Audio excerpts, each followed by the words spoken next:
Welcome, Jeff.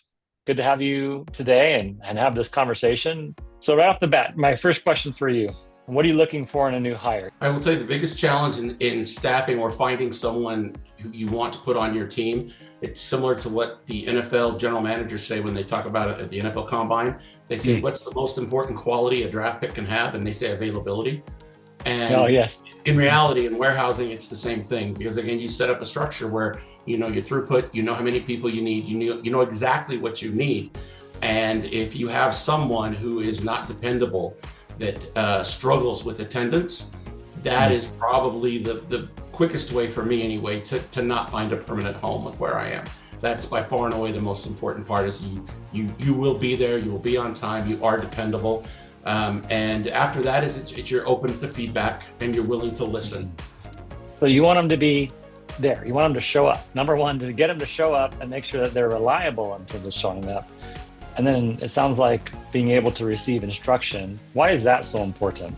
One of the most important things I find in building a team is alignment, is everybody needs to be on the same page.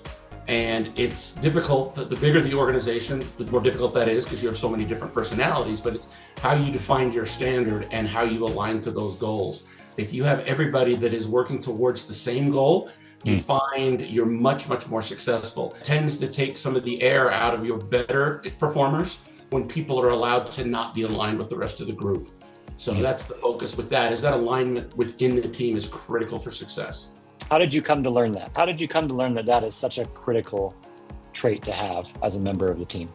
Well, in many different environments, again, I've been in manufacturing, I've been in all these different environments. And where I have been the most successful is where you could get a group who understood about, you know, your hierarchy of needs or your ultimate goal. And that ultimate goal is the success of the company.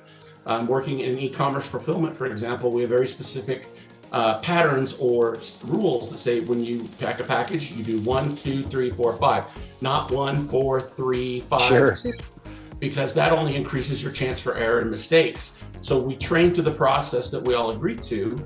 And when everybody's on that same page, the momentum you gain, the energy gained from that group is so much stronger than if, you know, 20 people separately are doing their own things compared to 20 people unified, all going after the same goal. Well, cool. Any other final tips? You're probably going to have to interview a whole lot of people to find that diamond in the rough. The biggest thing is you make a culture so you can keep what you get. You don't want to lose your good ones. Yeah. Awesome. Well, thanks for your tips. It's your years, 25 years of experience that I'm sure a lot of the other warehouse managers, supervisors, general managers, et cetera, are going to be able to benefit from. So thank you for sharing your wisdom. Thank you, Hunter. Appreciate it.